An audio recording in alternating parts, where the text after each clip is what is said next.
You know, camping's come a long way since Bernice first threw me out of the house. Nowadays, they got these fancy fold-up hard-top units that are kind of like a house, except a little smaller, made out of canvas, and they do about 70 miles an hour. By golly, that's a lot of money to spend to go away for the weekend and still find out you got a guy like me in the next campsite. But as usual, I got a better idea.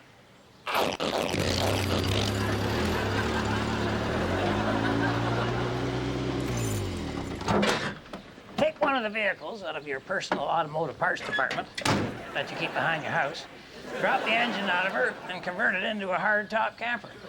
All you need is some camping gear, a couple of old tents, and a little imagination. The netting keeps the mosquitoes away, and the hood protects the cook from the flying beer bottles that are so much a part of any camping experience. And look how much extra space you get when you remount the doors using the handyman's secret hinge. There's your main living area.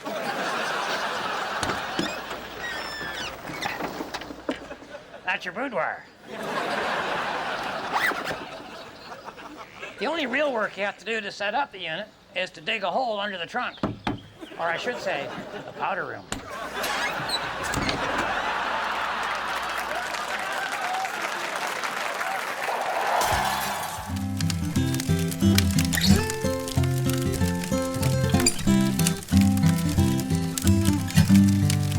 Ladies, when you're out there looking for a mate, find yourself an ugly guy, and that's the one you should date. Because ugly guys are nicer, ugly guys are smart. Ugly guys will love you faithfully. Ugly guys are honest, and ugly guys are true. Because when you got a face like the back end of a bovine, you pretty well have to be. Welcome to the expert portion of the show. The part of the show where we explore those three little words that men find so hard to say. I don't know. Trey, excellent. Okay, joining me, Uncle Red, in the expert portion of the show this week is a man who's been in the forest for over 18 years, Ranger Gord.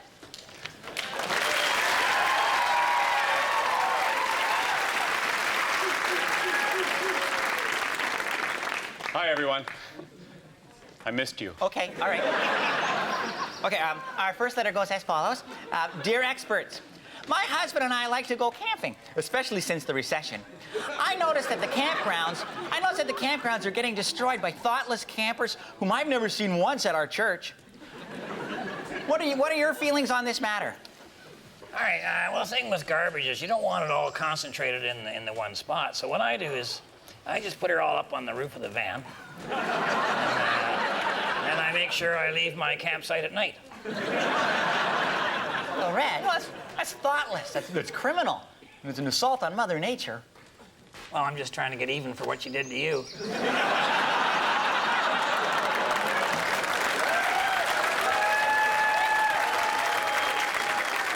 No, Red, Harold is right. Folks, when you're camping, you're living in some animal's home. You know, it could be a squirrel, it could be a chipmunks, you know, and they have personalities and feelings. Oof. Especially the chipmunk. Anyway, no, so you can't just dump garbage in their home. Oh, and you can't eat a chipmunk, because it'll be months before the other chipmunks will forgive you.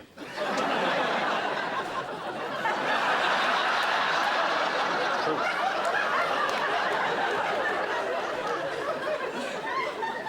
Well, that's certainly good advice. Yeah. So when you leave a campsite, you have to make sure that you leave it exactly the way you found it. Exactly, you know. Pick up any bottles or napkins. If you dropped any breadcrumbs, pick all them up. And of course, you have to douse the fire properly, and after it's doused, you pick up all the little pieces of wood, you put them together, you form them into a log, and rebuild the tree. How the heck does that work, Gord? Because the logs, most of them are burned away at that point. Right, of course, you have to use filler. Yeah. And the filler is made out of pine cones, spruce needles, and muskrat milk. More good advice. Yeah. Maybe next time when Ranger Gord's here, he can actually tell us how you milk a muskrat. Well, certainly not on a first date. Yeah, I'll never do that again. can you play that song a bit louder? Can you pump up the bass and the treble and increase the output power? Hey, kids, can you turn off the boombox? Can you find louder music to play? 'Cause I've just done a really stupid thing and I'd rather not hear what my wife has to say. Well, Bill had said to me he wanted to take some trees down, so I thought I'd get that one out of the way just as I was arriving. It was a beautiful day, a little bit of breeze there, and Bill had the chainsaw happening, and he had an axe, and he had the tree saw there, so he's pretty well set for anything.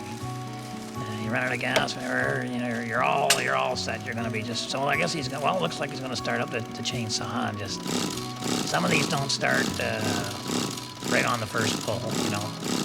Especially if you haven't got them turned on. Yeah, that's right, Bill. Empty.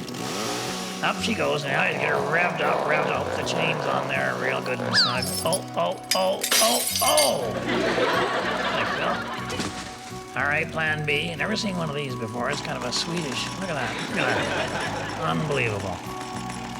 Must be a tiny little motor there. I couldn't even see an engine on that unit. No exhaust or anything. Now, this tree apparently is offending Bill in some way, so she's got to come down. And by golly, that little rig, incredible, isn't it? Amazing what they're doing now with the computer chips and so on. So he's got her all cut out there. Now he's got the axe, and he's got this thing sharp. Unbelievable. That's a professional axe he's got right there.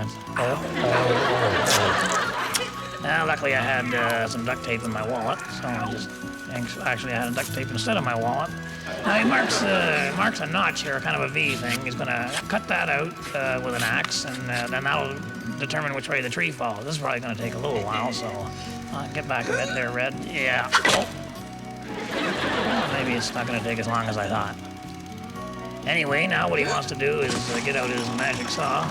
Amazing thing. And cut through from the other side, you see, and then the whole tree will fall over towards the notch there, which is... That's actually where I had the van. But you know, Bill, give her a kick. Give her a boot there. Yeah. Oh, boy. I have no explanation for this, folks. I think we should get out of here, Bill. Field and putting them in bales. Picking all the pea pods and putting them in pails. It's time to reap the harvest. We're going as fast as we can. Trying to get the crops in before the farmer that owns this place comes out and starts shooting at us. Again. Well, today, Red, I'd like to show the lodge members the right and the wrong way to put out a campfire. That sounds great, Gord. What is this here, kindling? Yeah. No, not yet, no. All right. Now, this is my television set. I thought I would do a television presentation. Now, Red, if you would take this, you can help out. Yeah.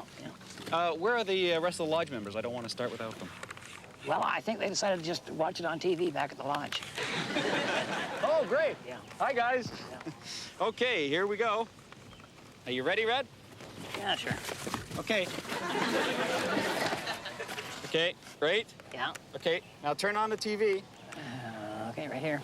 Okay? Yeah, I got it on. Hi, everybody. This is Ranger Gord. And here's my friend, Mr. Bad Camper. Hi, I'm Mr. Bad Camper. I don't know how to put out a campfire. Hi, I'm Mr. Good Camper. I do know how to put out a campfire. Well, Mr. Good Camper does know how to put out a campfire, but Mr. Bad Camper doesn't. Gee, you must be sad. Yeah, I sure am. Well, listen, why don't we help Mr. Bad Camper learn how to put out a campfire? Oh, okay, Ranger Gord. But first, let's see the licking red flames. Okay, here we go.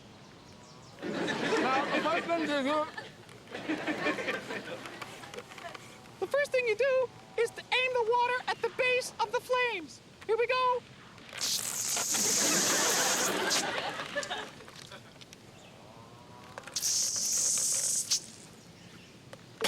Okay, I guess that's it.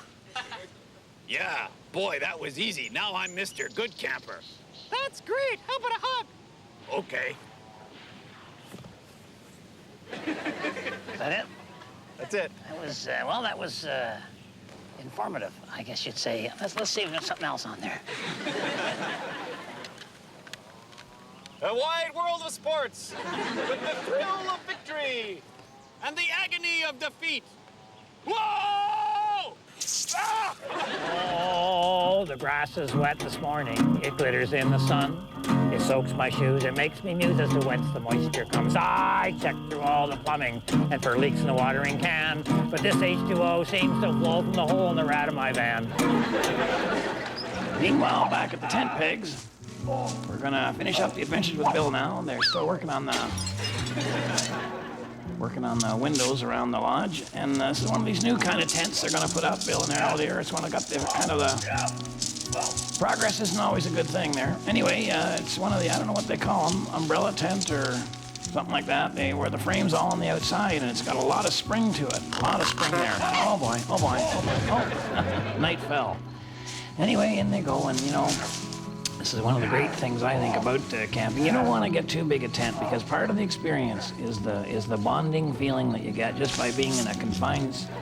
You know, sometimes you don't need. What you find is there are certain things that you take that you really don't need. But you know, the point being that when you get into one of them smaller tents, there, just maybe a one-man tent, and you get 2 men in there, and again, you don't need as many things as you might think that you do. You find you get you find that you get into kind of a thing where you know you get to talk about things and just oh my gosh, what the heck? What do you got in there, boys? Oh. It's a boy. All right, and then they can just lay back there and see that's kind of, and they can talk about things and just have that camaraderie that goes hand in hand with camping and. Now this, okay, all right, listen, okay, we have, okay, all right, Harold, there's a problem there. What you have is what we like to call a snorer, you know, also known as a fist magnet. And in this case, Harold's gonna try and take a little more peaceful, shine a light in his eyes, and boy, oh boy, Bill. One thing about Bill, you know, when he's asleep, he is asleep. And when he's awake, he's really too much awake, too. What he's going to do now, Harold, realizes one of the things they've thrown out is the snorkel and mask set. So he just grabs the mask, putting that sometimes apparently if you interrupt the breathing. Oh, what's that there? That would be some sort of a Massasauga rattler or something there. And anyway, if you interrupt the breathing pattern, apparently you can. There we go. See, just like that. There you go. See, now there's a problem. What? Oh, well, no. Okay, all right. Not perfect.